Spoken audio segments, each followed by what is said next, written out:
Deputy Mars. Please, Chef. I want to go out. Hi, my name's Jez. I'm a film and TV director, and in this video, I'm going to describe why Apple TV's Silo is great sci-fi. Here's how I'm going to break it down. I'm going to be very light on spoilers until that final section. So let's get cracking. First, we have to understand what science fiction actually is.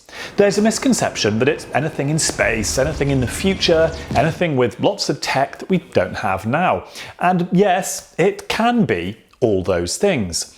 But fundamentally, the purpose of sci-fi is to enable us to ask the big philosophical questions that ordinary life struggles to answer. It's all about the what if ... So let's take Blade Runner. What if androids might be more human than the humans? All those moments will be lost in time. Or Back to the Future. What if your mum fell for you instead of your dad? With wheels. It's an absolute dream. That's the pitch right there. Nothing to do with DeLoreans or 1.21 gigawatts. Or how about the excellent but little known Coherence? What if you and your friends collided into a series of parallel alternate realities? Sci-fi enables us to explore the big questions of what it means to be human, the role society has in shaping our lives and beliefs, and what exactly is our place in the world. So in light of all of this, what are the big philosophical questions that Silo is asking? Well, what if humanity has to exist underground in order to serve some as yet unspecified purpose? What if our environment was so fragile that a totalitarian society was the only way we as a species could survive? What if society was literally stratified according to one's place in it? What if our understanding of history was so limited that we only have a single prescriptive book to guide us? But perhaps most importantly, the biggest question Silo is asking, what if we were unaware of the true nature of the elements? Earth, sky, water, air. Things that are so fundamental to our existence since the dawn of time. And alongside the dramatic questions that the show raises involving characters, relationships, mystery and plot, it is these grand philosophical questions that elevate what could just be interesting drama into something absolutely compelling. Now, of course, these big philosophical questions are inherited wholesale from a source material, the book Wool by Hugh Howey, which is, as you might expect, a great read.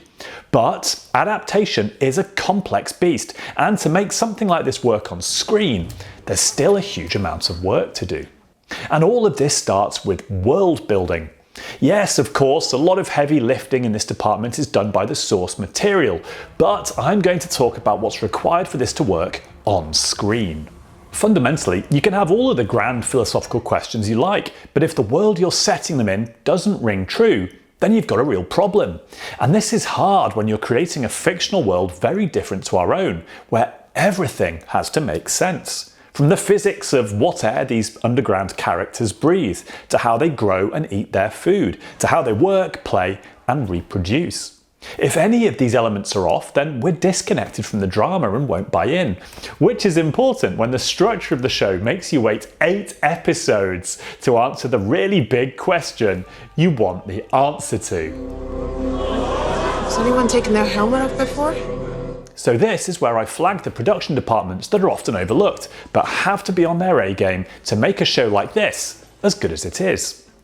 Let's start with production design. What should this silo look like? What are the materials? What are the colours? Where are the air vents? Should a sheriff's apartment look different to a mechanic's? What would a medical or judicial department look like? As a viewer, it's easy to take the answers to these questions for granted, but there's a lot of thought and hard work that goes into them.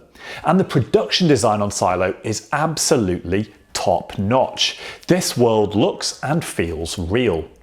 And absolutely in tune with production design is costume design.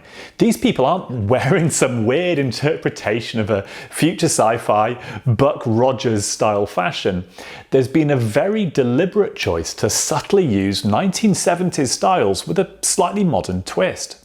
And there's an associated piece of subtle exposition that comes with this choice.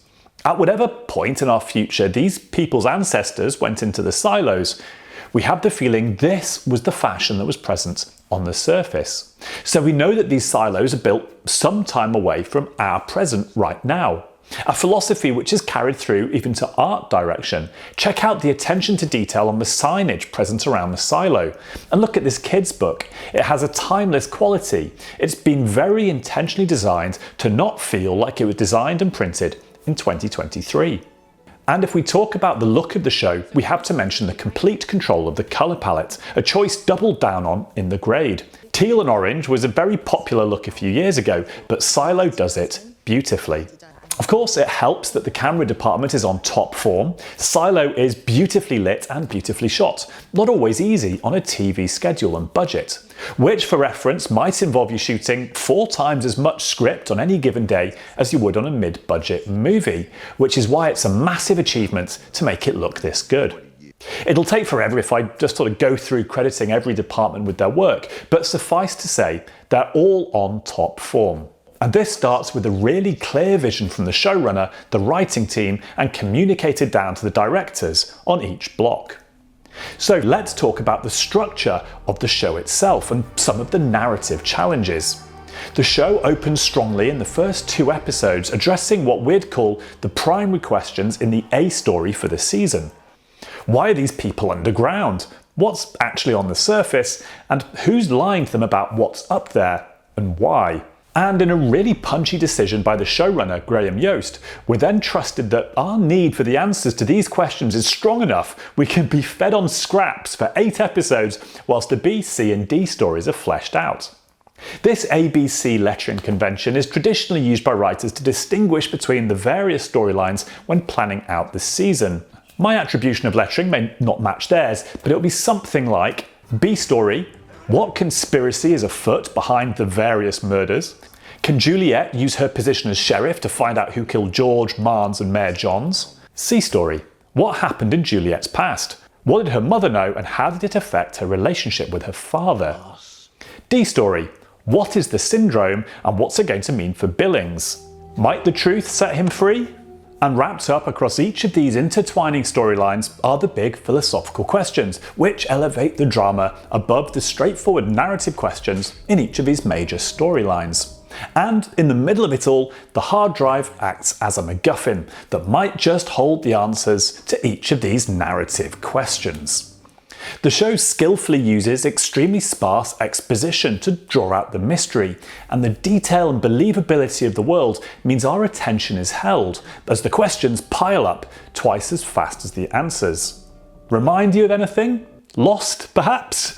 The difference here being that this is a much more conventional single protagonist structure, and the existence of 3 original novels, meaning that the odds of jumping the shark are drastically diminished.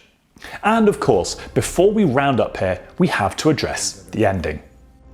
We will find it, and we will get her. There will be TV show season end spoilers, but I'll not reveal anything from the books that the show hasn't revealed yet, so consider yourself safe on that front.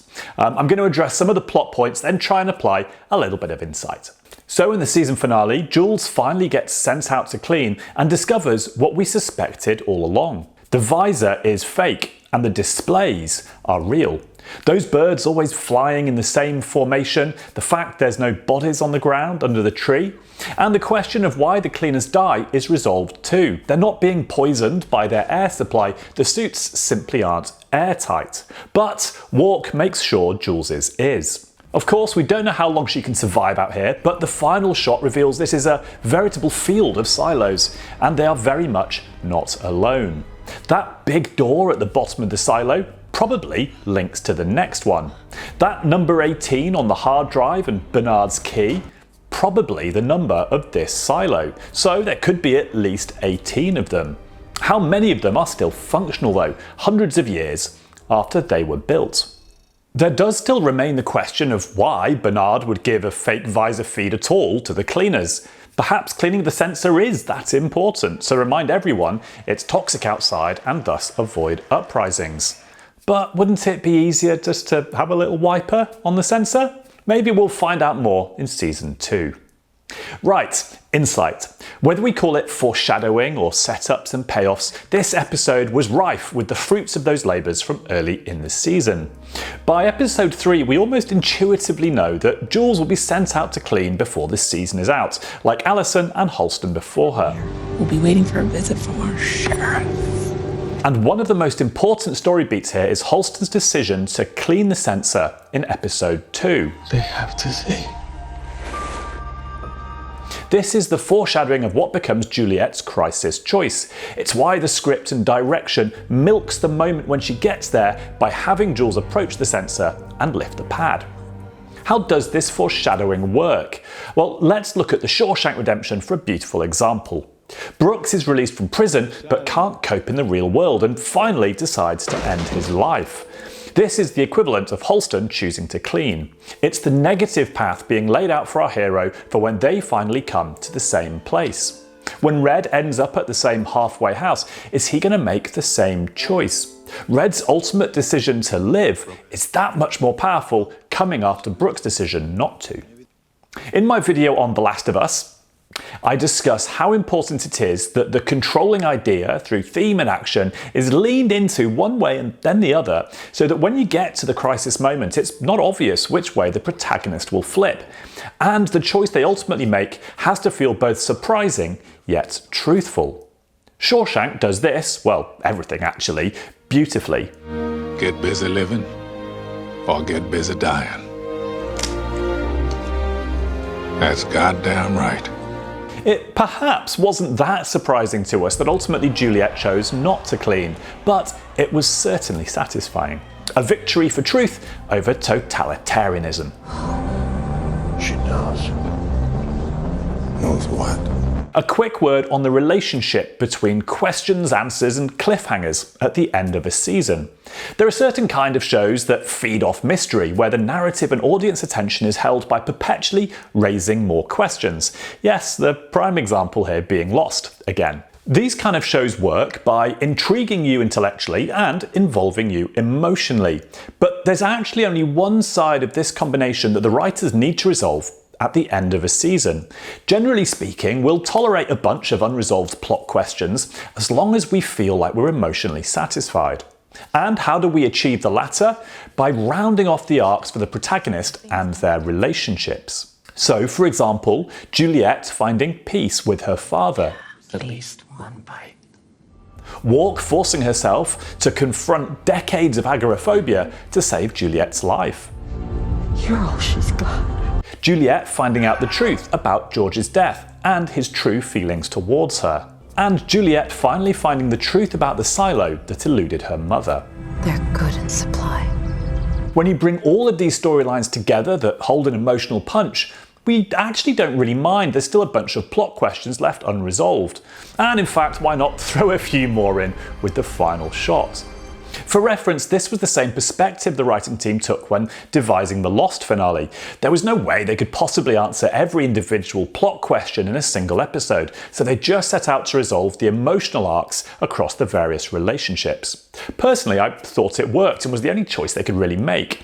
But this is perhaps a lesson in not generating so many questions that the weight of them ultimately becomes too much to bear. With some fantastic source material though, this shouldn't be a problem that affects Silo.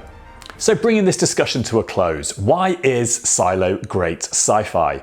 Because it asks some really big, fascinating philosophical questions, the adaptation and execution is absolutely top class, and season 1 absolutely sticks the landing. What did you think of the show? Let me know in the comments if you agree or disagree with my analysis. And if you're wondering about who the hell I am and why I'm talking about this stuff, then I discuss it at the end of my Top Gun Maverick film. I'm going to be making much more of this kind of content, so do like and subscribe if you'd like to see more. And if you've got any suggestions for films or TV shows to cover, then I'm all ears. Until next time.